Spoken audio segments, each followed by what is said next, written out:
ओम नमो भगवते रुद्राय मृत्युंजयाय रुद्राय नीलकंठाय संभवे अमृतेशाय देवाय महादेवाय ते नमः। आइए पुनः इस श्रावण माह को मंगलमय करते हुए देवों के देव महादेव की मंगलमय गाथा कहा पुनः श्रवण करेंगे। आइए आज पुनः भगवान गौरी शंकर की दिव्य गाथा का गायन करते हुए पहले उनकी स्तुति। भज गौरीशं भज गौरीशं गौरीशं भज मंदमते भज गौरीशं भज गौरीशं गौरीशं भज मंदमते जलभवदुस्तर जलधिसुतरं ध्येयं चित्ते शिवहरणं ध्येयं चित्ते शिवहरणं अन्योपायं नहि नहि सत्यं ध्येयं शङ्कर शङ्कर नित्यम् अन्योन्पायं नहि नहि सत्यं ध्येयं शङ्कर शङ्कर नित्यं भज गौरीशं भज गौरीशं गौरीशं भज मन्दमते दारापत्यं क्षेत्रं वित्तं देहं गेहं सर्वमनित्यं दारापत्यं क्षेत्रं वित्तं देहं गेहं सर्वमनित्यं इति परिभावय सर्वमसारं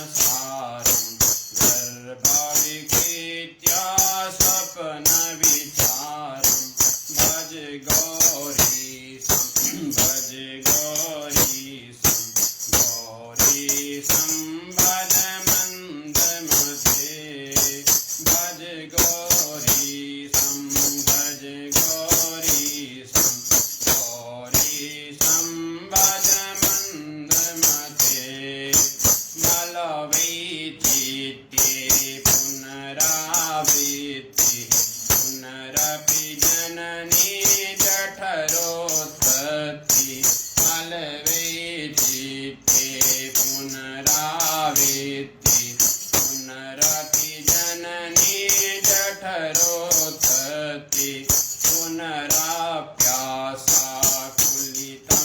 जठरं नहि नहि मुञ्चति कथयति शीतं भज गौरीशं भज गौरीशं गौरीशं भज मन्दमते भज गौरीशं भज गौरीशं गौरीशं भज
की जय।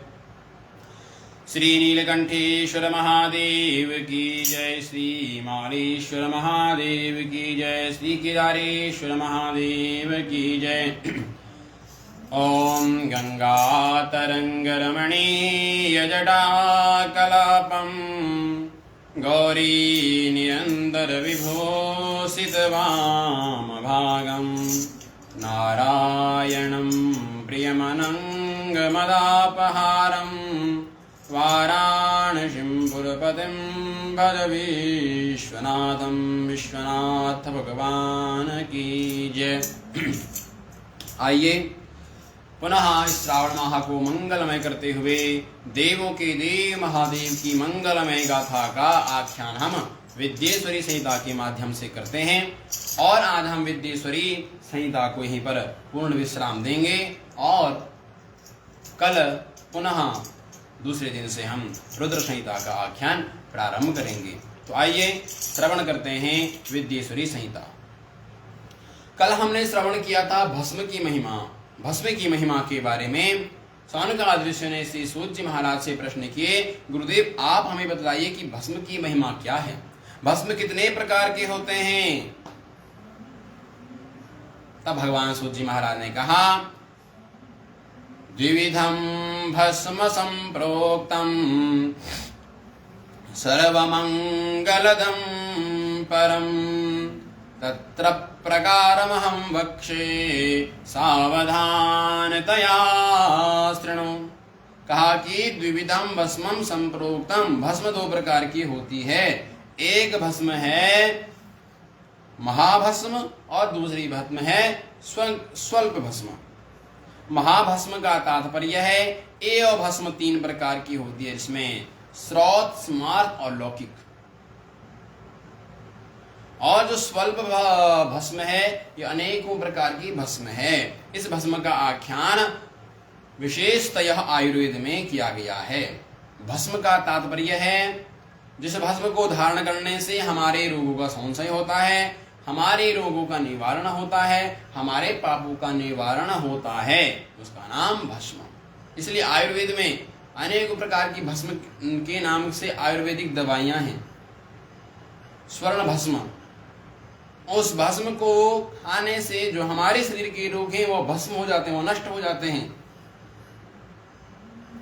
कल हमने भस्म की महिमा देखी थी कि किस प्रकार से भस्म धारण करना चाहिए और किस किस को भस्म धारण करना चाहिए, कौन कौन भस्म का अधिकारी है और कौन कौन से स्थानों पे भस्म लगानी चाहिए। शीर्षके च ललाटे च कंठे च द्वयेर्गुल्फो द्वयेर्भुजो कपूरे मणिबन्धे च द्वयं नाभिद पादुके पृष्ठे चैव प्रतिष्ठाय जतेनान् त्रिदेवतम्। किस प्रकार से भस्म कहाँ लगानी चाहिए, सिर पे लगानी चाहिए, लाट पे लगानी चाहिए, दोनों बाजू में लगानी चाहिए, कटिबंध में लगानी चाहिए, हृदय पे लगानी चाहिए, नाभि स्थान पे लगानी चाहिए और कंठ में लगानी चाहिए और फिर अपने पांव में लगानी चाहिए, पृष्ठ भाग में लगानी चाहिए। इस प्रकार से भस्म को अपने शरीर पर धारण करना चाहिए। और भस्म को कोई भी धारण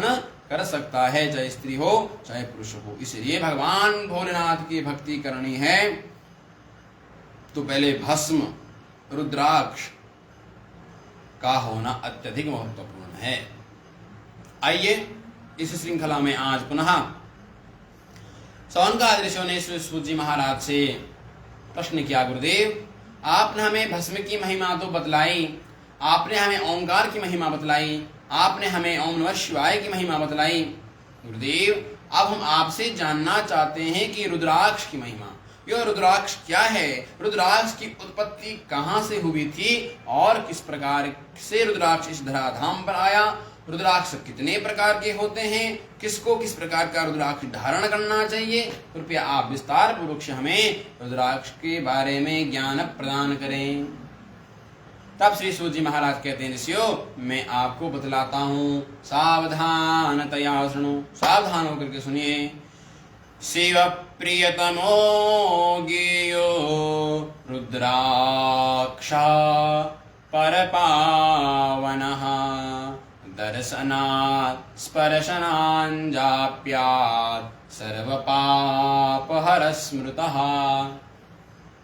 श्री सूत जी महाराज कहते हैं, ऋषियों, आप जिस रुद्राक्ष की बात कर रहे हैं उस रुद्राक्ष के दर्शन करने से शिव प्रियतमो ज्ञेयो, वो भगवान शिव का अति प्रिय है रुद्राक्ष।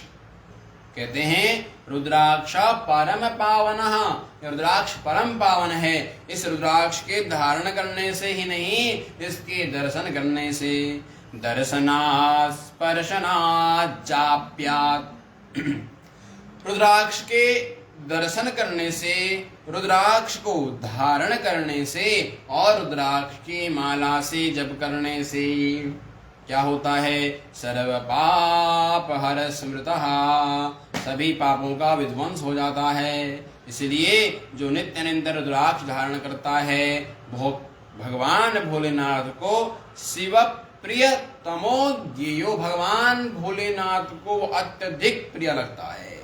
इसलिए कहा शिव प्रिय तमो ज्ञेयः, रुद्राक्ष के दर्शन करने से, रुद्राक्ष को धारण करने से और रुद्राक्ष की माला से जप करने से समस्त पापों का विध्वंस होता है। और शिव प्रियतमो ज्ञेयः रुद्राक्ष परम पावनः, भगवान भोलेनाथ का वो अति प्रिय हो जाता है जिसके कंठ में हृदय रुद्राक्ष की माला रहती है। जो नित्य निरंतर रुद्राक्ष धारण करता है वो भगवान भोलेनाथ को अति प्रिय है। सौनकादि ऋषियों ने प्रश्न किया, गुरुदेव हम जानना चाहते हैं कि इस रुद्राक्ष की उत्पत्ति कैसे हुई, रुद्राक्ष कहां से हुआ, सर्वप्रथम रुद्राक्ष किसके माध्यम से प्राप्त हुआ। तब भगवान श्री सूत जी महाराज कहते हैं, यही प्रश्न एक बार जगत जननी माँ पार्वती ने भोलेनाथ से पूछा। तब भगवान ने कहा, पुरा रुद्राक्ष महिमा देवग्रे कथितो मुने, श्रूयतान्तु महेशानि रुद्राक्ष महिमा शिवे, कथयामि तव प्रीत्या भक्तानां हितकाम्यया। सूत जी महाराज कहते हैं, एक बार माँ पार्वती ने भी भगवान भोलेनाथ से यह प्रश्न किया तो भगवान ने कहा, हे महेशानी, मैं आपको वह कथन सुनाता हूं जिसके द्वारा रुद्राक्ष की उत्पत्ति हुई। भगवान भोलेनाथ कहते हैं, एक समय में विश्व कल्याण के लिए सहस्रों वर्षों तक मैंने तप किया, अनेकों वर्षों तक मैंने तप किया और तप करने के पश्चात जब मैंने अपने नेत्र खोले तो मेरे नेत्रों से अश्रुधारा गिरी, और जो मेरे नेत्रों से अश्रुधारा गिरी उसी अश्रुधारा से रुद्राक्ष के विभिन्न विभिन्न प्रकार के पेड़ उत्पन्न हुए। इसलिए कहते हैं रुद्राक्ष, रुद्र कहते हैं भगवान शिव को और आक्ष कहते हैं आंसुओं को। तो भगवान शिव के आंसू से जो बने हैं उन्हें कहते हैं रुद्राक्ष। तो भगवान भोलेनाथ के आंसू ही रुद्राक्ष हैं, इसलिए भगवान भोलेनाथ को रुद्राक्ष अति प्रिय है। भगवान कहते हैं, मेरे ही अस्त्रों के द्वारा यह रुद्राक्ष के पेड़ इस धराधाम पर आए और अनेकों प्रकार के रुद्राक्ष हुए। सौनकादि ने कहा, गुरुदेव रुद्राक्ष कितने प्रकार के होते हैं। तब सूत जी महाराज कहते हैं, रुद्राक्ष होते हैं 14 प्रकार के, चतुर्मुखी रुद्राक्ष 14। आप कहते हैं भाई रुद्राक्ष में भगवान कहते हैं, रुद्राक्षों में वह रुद्राक्ष सर्वश्रेष्ठ है जो रुद्राक्ष आंवले के बराबर हो, आंवले के समान रुद्राक्ष सर्वश्रेष्ठ, बेर के समान रुद्राक्ष मध्यम और चने के समान रुद्राक्ष सामान्य। जो रुद्राक्ष स्वयं, जिस रुद्राक्ष में स्वयं छिद्र हुआ हो वो अत्यधिक महत्वपूर्ण श्रेष्ठ है, और जिस रुद्राक्ष में पुरुषों के द्वारा, मानव के द्वारा छिद्र किया जाए वह रुद्राक्ष मध्यम है। बेर के समान जो रुद्राक्ष है वह भी अत्यधिक सुख प्रदान करने वाला है। रुद्राक्ष धारण करने से समस्त पापों का क्षय होता है, भय से मुक्त होते हैं। और कहते हैं सौनकादिशो, जैसे जैसे रुद्राक्ष छोटा, जितना छोटा होता जाएगा उतना छोटा रुद्राक्ष वह अत्यधिक महत्वपूर्ण होता है। इसलिए रुद्राक्ष जितना छोटा होगा वो उतना फलदायी होगा। परंतु रुद्राक्ष सदैव धारण करना ही चाहिए। रुद्राक्ष धारण करने से भगवान भोलेनाथ को शिव प्रियतमो, भगवान भोलेनाथ का अत्यधिक प्रिय हो जाता है। इसलिए रुद्राक्ष तो गले में होना ही चाहिए। और आजकल तो जब हमारा सनातन धर्म जागृत हो रहा है, सनातन धर्म की महिमा सबको मालूम चल रही है, तो आजकल तो हर चीज में रुद्राक्ष मिल रहा है। अब रक्षाबंधन आने वाला है तो रुद्राक्ष की राखी आएंगी। अब मालाएं बन रही है तो रुद्राक्ष की मालाएं भी स्वर्ण जटित हो रही है। चांदी में रुद्राक्ष की मालाएं स्वर्ण जटित की जा रही है। हर स्थानों पर अब रुद्राक्ष ब्रेसलेट बन रहे हैं तो रुद्राक्ष के। जब सनातन धर्म की संस्कृति का विस्तार हो रहा है, सनातन धर्म जागृत हो रहा है, तो अब हर किसी को सनातन की महिमा का मालूम चल रहा है, उन्हें सनातन धर्म का महत्व मालूम हो रहा है। इसलिए अब हर लोग सनातन धर्म संस्कृति को अपनाना चाहते हैं और सनातन धर्म संस्कृति के माध्यम से अपना जीवन व्यतीत करना चाहते हैं। आज सारे संपूर्ण विश्व में सनातन का डंका बज रहा है। क्यों बज रहा है? क्योंकि ये सब हमारे संत महापुरुषों का आशीर्वाद है, उन संतों का आशीर्वाद है जिन्होंने अपना संपूर्ण जीवन अपने राष्ट्र के लिए लगा दिया, जिन्होंने अपना संपूर्ण जीवन केवल सनातन वैदिक संस्कृति को बढ़ाने के लिए, हमारा देश किस प्रकार से आगे बढ़े, हमारा देश किस प्रकार से पुनः विश्व गुरु बने, उन संतों के कारण आज हमारा सनातन पुनः जागृत हो रहा है। आज पुनः हमारे राम लला विराजमान हो गए। अब ये हमारे नव भारत का पाठ शुरू रहा। अब नव भारत का आख्यान ये नवीन भारत है। इसलिए इस नवीन भारत में सनातन संस्कृति का जैसे जैसे विस्तार हो रहा है, तो वैसे वैसे सनातन संस्कृति सबको मालूम चल रही है और सभी लोग सनातन संस्कृति को अपना रहे हैं। रुद्राक्ष की महिमा का आख्यान करते हुए श्री सूत जी महाराज कहते हैं, अगर वो रुद्राक्ष स्वयं छिद्र हो तो अत्यधिक महत्वपूर्ण है, अगर उसमें छिद्र किया जाए तो मध्यम है। अगर रुद्राक्ष किसी कीट पतंग के द्वारा खाया गया हो तो ऐसे रुद्राक्षों को धारण ना करें। नकली रुद्राक्षों को धारण करने से कोई फायदा नहीं होगा। कहते हैं अब कितने कितने रुद्राक्ष धारण करने चाहिए? तो अनेकों संतों के, अनेकों शास्त्रों के अपने अलग अलग मत हैं कि किसको कितने रुद्राक्ष धारण करने चाहिए। कहते हैं कि 550 रुद्राक्ष धारण करने वाला श्रेष्ठ भक्त माना गया। 360 रुद्राक्ष धारण करने वाला भगवान भोलेनाथ को अति प्रिय। और कहते हैं शिखा में 3 रुद्राक्ष और अपने कानों में 1-1 रुद्राक्ष, बांझ बंदों में 6-6 रुद्राक्ष, अपनी कोहनी में 11-11 रुद्राक्ष और मणिबंध में 11-11 रुद्राक्ष, अपने यज्ञोपवीत में 3 रुद्राक्ष, कंठ में 108 की माला। जो इस प्रकार से रुद्राक्ष को धारण करता है वो भगवान को अत्यधिक प्रिय है। इसलिए हमारे अनेकों संत महात्मा ऐसे ऐसे हैं कि जो अपने संपूर्ण शरीर में केवल रुद्राक्षों का ही आभूषण बनाते हैं और रुद्राक्ष ही सबसे बड़ा आभूषण है। भगवान भोलेनाथ को तो रुद्राक्ष इतना प्रिय है, भगवान बोलते हैं कि जितना रुद्राक्ष मुझे अर्पण करो उतना कम है। इसलिए रुद्राक्ष को धारण करना, रुद्राक्ष को धारण करने से हमारे मन में जो गलत भावनाएं आती हैं उनका विध्वंस होता है। दूसरे के प्रति हमारे जो दुष्विचार होते हैं वो संपूर्ण विध्वंस होते हैं। हमारे जीवन में एक नई एनर्जी आती है। इसलिए रुद्राक्ष को धारण करना ये भगवान भोलेनाथ को अति प्रिय लगते हैं। श्री सूत जी महाराज कहते हैं त्रिकुंड धारण किया हो, रुद्राक्ष माला धारण किया हो और जिसके मुखार बिंद पर ओम नमः शिवाय पंचाक्षरी शिव का मंत्र हो, वो भगवान भोलेनाथ को अत्यधिक प्रिय लगता है। इसलिए हमारे कर्मकांड का जब विषय आता है तो वहां पर कर्मकांड का पहला सूत्र है देवो भूत्वा देवम। देवताओं की पूजा करने के लिए हमें स्वयं देवता बनना पड़ेगा। तो देवता कैसे बनेंगे? तो त्रिकुंडधारी, त्रिकुंड धारण करके, रुद्राक्ष की माला धारण करके, अपने मन के समस्त विकारों को दूर करके, शुद्ध चित्त होकर के तब जाकर के हम पूजा के अधिकारी हैं। पैंट शर्ट में बैठ गए तो पूजा के अधिकारी नहीं हैं। अस्तु, अब कहते हैं रुद्राक्ष कितने प्रकार के होते हैं? तो कहा कि 14 प्रकार के रुद्राक्ष होते हैं। तो किस किस को धारण करने से क्या होता है? कहते हैं रुद्राक्ष एक मुखी जो रुद्राक्ष है उस एक मुखी रुद्राक्ष को धारण करने से मुक्ति भुक्ति प्रदान होती है।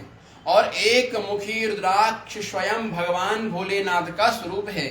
इस रुद्राक्ष को धारण करने से भुक्ति और मुक्ति प्राप्त होती है। शिव प्रियतमो ज्ञेयो रुद्राक्ष परम पावनः दर्शनात् स्पर्शनात् जाप्यात् सर्व पापहर स्मृतः। रुद्राक्ष को धारण करने से, रुद्राक्ष के दर्शन करने से और रुद्राक्ष को धारण करने से, रुद्राक्ष के स्पर्श करने से और रुद्राक्ष की माला के द्वारा जप करने से संपूर्ण फल की प्राप्ति होती है। कैसे फल की प्राप्ति होती है? कि शिव प्रियतमो, भगवान भोलेनाथ का वह अत्यधिक प्रिय हो जाता है। इसलिए रुद्राक्ष धारण करना ही चाहिए। अस्तु, 2 मुखी रुद्राक्ष भगवान ब्रह्मा का प्रिय है। इसलिए यह रुद्राक्ष धारण करने से हमारी समस्त कामनाएं पूर्ण होती है। 3 मुखी रुद्राक्ष, विद्यार्थियों को 3 मुखी रुद्राक्ष धारण करना चाहिए। 3 मुखी रुद्राक्ष धारण करने से विद्यार्थियों की बुद्धि तेज होती है और विद्या में उन्हें अत्यधिक संयोग प्राप्त होता है। इसलिए 3 मुखी रुद्राक्ष कोई धारण करे ना करे, परंतु विद्यार्थियों को 3 मुखी रुद्राक्ष धारण करना ही चाहिए। कहते हैं चतुर्मुखी रुद्राक्ष, जो चौथा मुखी रुद्राक्ष है, ये भी स्वयं ब्रह्म स्वरूप है। क्योंकि पहले ब्रह्मा जी 5 मुख वाले थे और झूठ बोलने के कारण भगवान भोलेनाथ के ही अवतार काल भैरव के द्वारा उनका शीश काट दिया गया, जिस कारण से ब्रह्मा जी अब 4 मुखी हैं। यथो चतुर्मुखो ब्रह्मा, अब ब्रह्मा जी के 4 मुख हैं, इसलिए चतुर्मुखी रुद्राक्ष ब्रह्मा जी का स्वरूप माना गया है। पंचमुखी रुद्राक्ष स्वयं महादेव का स्वरूप है, इसलिए भगवान पंचमुखी हैं। भगवान भोलेनाथ के पुत्र 6 मुखी हैं। भगवान भोलेनाथ के जो पिताजी हैं चतुर्मुखी हैं। ब्रह्मा जी 4 मुख वाले, भगवान भोलेनाथ 5 मुख वाले और उनके पुत्र कार्तिकेय 6 मुख वाले। इसलिए 5 मुखी रुद्राक्ष स्वयं भगवान भोलेनाथ का स्वरूप है। पंचमुखी रुद्राक्ष सबको धारण करना चाहिए, चाहे स्त्री हो चाहे पुरुष हो, हर किसी को यह धारण करना चाहिए। अस्तु, कहते हैं 6 मुखी रुद्राक्ष, जो 6 मुखी रुद्राक्ष है और 6 मुखी रुद्राक्ष कार्तिकेय, षडानन, स्कंद, तो 6 मुखी रुद्राक्ष स्वयं कार्तिकेय स्वरूप है। इसलिए 6 मुखी रुद्राक्ष धारण करना चाहिए। 6 मुखी रुद्राक्ष धारण करने से अथवा उसे अपनी बाजों पर धारण करने से बल की प्राप्ति होती है। इसलिए कार्तिक स्वामी का स्मरण करते हुए उस रुद्राक्ष को अपने बाजों में धारण करना चाहिए। 7 मुखी रुद्राक्ष, जो सप्तमुखी रुद्राक्ष है, यह स्वयं कामदेव का स्वरूप है। कामदेव स्वरूप 7 मुखी रुद्राक्ष, इसलिए समस्त कामनाओं की पूर्ति के लिए 7 मुखी रुद्राक्ष को धारण करना चाहिए। सप्तमुखी रुद्राक्ष को धारण करने से समस्त कामनाएं पूर्ण हो जाती है, यह शास्त्र का प्रमाण है।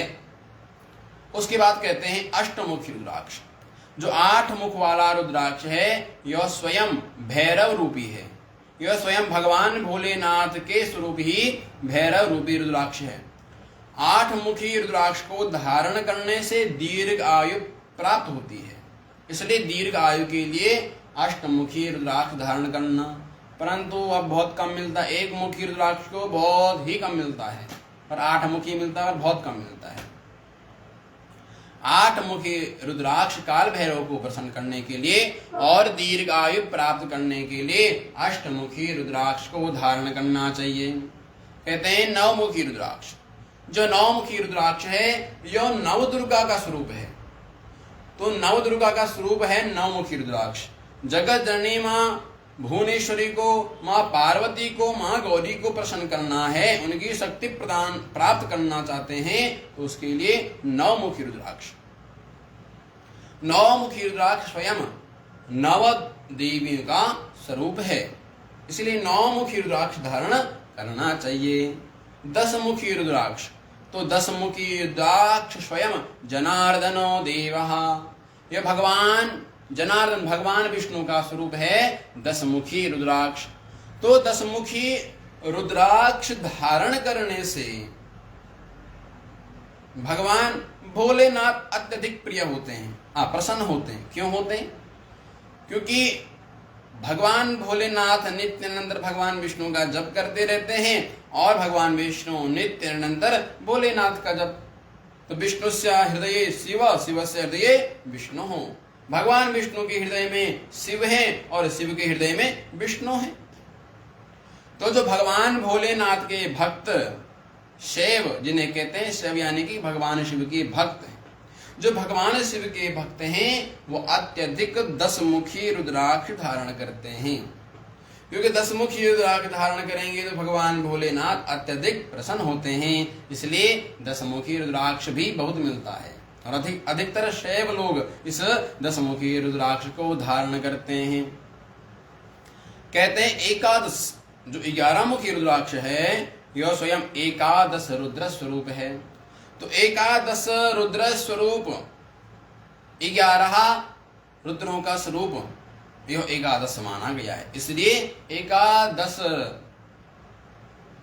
इस रुद्राक्ष को अधिकतर संत लोग धारण करते हैं। संत महापुरुष अधिकतर एकादशी मुख रुद्राक्ष धारण करते हैं। और उसके पश्चात कहते हैं 12वां रुद्राक्ष यानी कि 12 मुखी रुद्राक्ष जो है यह 12 आदित्य।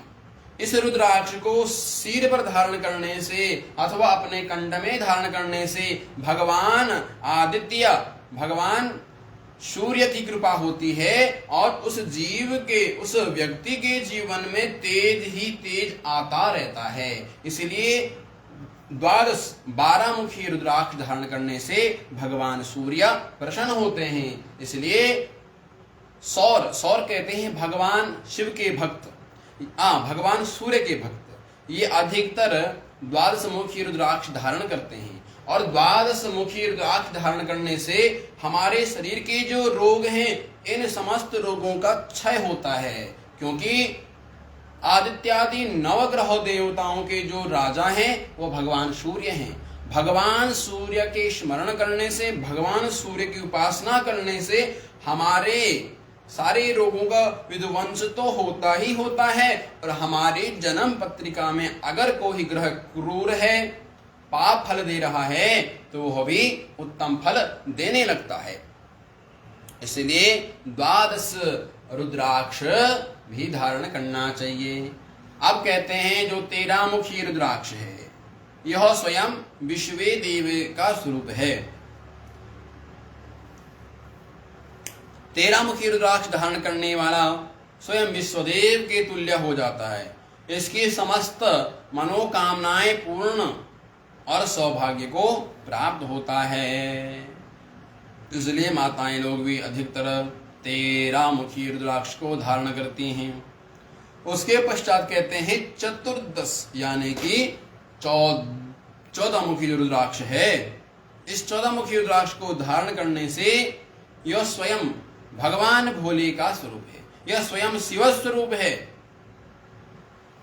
जो इसको भक्ति भाव से अपने सिर में धारण करता है अथवा अपने गले में धारण करता है तो उसके समस्त पापों का विध्वंस हो जाता है और उसके जितने भी दुर्भाव हैं सभी के सभी मिट जाते हैं। सभी के सभी दुर्भाव नष्ट हो जाते हैं और भगवान भोलेनाथ का प्रिय हो जाता है। इसलिए सूत जी महाराज ने कहा, सोनकार ऋषियों, मैंने इस प्रकार से आपको रुद्राक्षों की महिमा का वर्णन सुनाया। हर व्यक्ति को चाहिए कि वह रुद्राक्ष धारण करे। अगर कोई रुद्राक्ष, एक मुखी रुद्राक्ष, दो मुखी, तीन मुखी, चार मुखी ना मिले तो कम से कम पंचमुखी रुद्राक्ष तो धारण करना ही चाहिए। अपने बालकों के लिए अगर किसी पे नजर लगी है, कुछ है, तो सब दूर करने के लिए पंचमुखी रुद्राक्ष धारण करना ही चाहिए। क्योंकि एक मुखी रुद्राक्ष बड़े दुर्लभ से मिलता है और 12 मुखी रुद्राक्ष मिल जाता है, परंतु पंचमुखी रुद्राक्ष समस्त स्थानों पर मिल जाता है और यह पंचमुखी रुद्राक्ष को ही भी धारण कर सकता है। रुद्राक्षेण जपन् मंत्रं पुण्यकोटि गुणं भवेत्। श्री सूत जी महाराज कहते हैं, ऋषियों, आप जो भी व्यक्ति अगर माला जप करता है, अगर रुद्राक्ष की माला के द्वारा जप किया जाए, किसी भी देवता के मंत्र का अगर जप करना है, अगर वह रुद्राक्ष की माला के द्वारा जप किया जाता है, तो रुद्राक्षेण जपन् मंत्र पुण्यकोटि गुणं भवेत्। उसका फल करोड़ों गुना हमें प्राप्त होता है। इसलिए रुद्राक्ष की माला के द्वारा ही जप करना चाहिए। अब कौन रुद्राक्ष की माला धारण ना करे? वैसे सभी व्यक्तियों को रुद्राक्ष की माला धारण करनी चाहिए, परंतु रुद्राक्ष की माला धारण करने के बाद बांध, मसीरा, है ना, ये सब नहीं करना। कहते हैं जो व्यक्ति मघम मदम माशम तुलशुनम पलाड्य शीघ्रमेव च, जो व्यक्ति अगर मांस, मछली, मांस, मदिरा का पान करता है, ऐसे व्यक्तियों को रुद्राक्ष धारण नहीं करना चाहिए। अगर वो रुद्राक्ष धारण करने के बाद भी वह कृत्य करते हैं तो शीघ्र में वही विनश्यति, उनका शीघ्र ही पतन होना प्रारंभ हो जाता है। इसलिए कभी भी रुद्राक्ष धारण करने के पश्चात ये सब नहीं करना चाहिए। इस प्रकार से कहते हैं। अब रुद्राक्ष धारण कब करना चाहिए? तो अमावस्या के दिन, पूर्णिमा के दिन, प्रदोष के दिन अथवा सोमवार के दिन रुद्राक्ष धारण करना चाहिए। रुद्राक्ष का पहले विधिवत षोडशोपचार पूजन किया जाए। षोडशोपचार पूजन करने के पश्चात तब भगवान भोलेनाथ का स्पर्श करते हुए उसे अपने कंठ में धारण करें। अगर विधि विधान से रुद्राक्ष धारण किया जाता है तो वह स्वयं हमें शक्ति प्रदान करने वाला होता है। इस प्रकार से जो विधि विधान के साथ में रुद्राक्ष धारण करता है, भगवान भोलेनाथ की कृपा उसके ऊपर सदैव बनी रहती है। श्री सूत जी महाराज कहते हैं, जिसके ललाट पे त्रिपुंड है, जिसके मस्तक पे त्रिपुंड है, जिसके गले में रुद्राक्ष की माला है और जिसके मुखारविंद पे शिव पंचाक्षरी मंत्र है, उससे काल भी उसका कुछ नहीं कर सकता है। जो भक्त है महाकाल का, फिर कोई उसका कुछ बिगाड़ ही नहीं सकता है और उसके समस्त कार्य पूर्ण होते रहते हैं। वो अपने जीवन में दिन प्रतिदिन उन्नति उन्नति उन्नति करते जाता है। इसलिए अपने जीवन में सदैव रुद्राक्ष की माला धारण करनी ही चाहिए। इस प्रकार से आज हमने विद्येश्वरी के शिव महापुराण में विद्येश्वरी संहिता के द्वारा आज तक का आख्यान, चतुर्दश दिवस का हमने जो आख्यान सुना, यह आख्यान हमने केवल विद्येश्वरी संहिता के माध्यम से सुना था और कल पुनः हम रुद्र संहिता का आख्यान प्रारंभ करेंगे। तो आइए आज पुनः जगत जननी उत्तराखंड की अति प्रियतमा माँ नंदा की हम स्तुति करेंगे। उसके पश्चात आज के कार्यक्रम को यहीं पर विश्राम देंगे। ओम नमो भगवते रुद्राय। ओम शिव परात्परा शिव। ओम शिव परात्परा शिव। ओंकारा शिव तव शरणम्। ऐ शिवे भवे शंकर प्रिय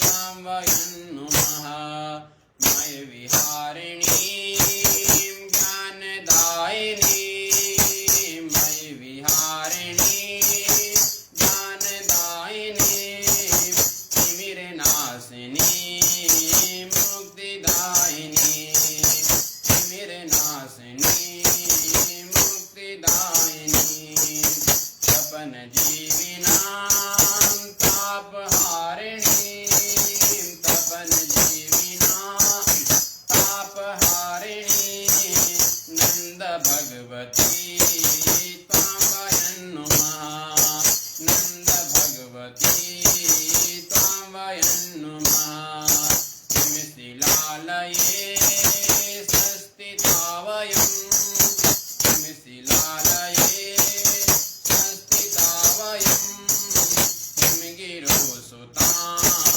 सिंहवाहिनी किमगिरो सुतां सिंहवाहिनी विविधभूषणालङ्कृता समां विविधभूषणालङ्कृता समां नन्दभगवती त्वां वयं नुमः नन्दभगवती त्वां वयं नुमः दिशि दिशि शिवे नो विचिन्तितां दिशि शिवे नो विचिन्तितां भुवनमण्डले त्वां पश्यतां भुवनमण्डले त्वां पश्यतां समयसारिणी निष्कलागतां समयसारिणी निष्कलागतां न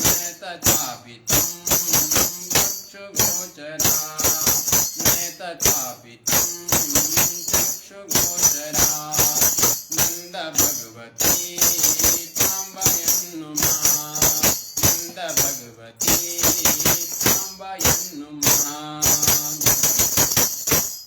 महिषमर्दिनी कालनाशिनी महिषमर्दिनी कालनाशिनी नन्दनन्दिनी कैलासवासिनी नन्दनन्दिनी कैलासवासिनी जन जनेकनन्दासु संस्तुते जन जनेकनन्दासु संस्तुते त्वं वयं शिवे सर्वदा त्वं वयं शिवे सर्वदा नुमः नन्दभगवती त्वां वयं नुमः नन्दभगवती त्वां वयं नुमः अयि शिवे भवे शङ्करप्रिये हिमवतसुते ब्रह्मरूपिणी सकलदेहिनां पापकर्षिणी विविधबन्धिनी त्वां वयं नुमः नन्दभगवती त्वां वयं नुमः नन्दभगवती त्वां वयं नुमः नन्दभगवती त्वां वयं नुमः नन्दभगवती त्वां वयं नुमः नीलकंठेश्वर महादेव की जय सद्गुरुदेव भगवान की जय श्री बांके बिहारी लाल की जय श्री केदारेश्वर महादेव की जय श्री मालेश्वर महादेव की जय नमः पार्वती पतये हर हर महादेव तच्छ श्री नीलकंठेश्वर महादेव चरणार्पणमस्तु।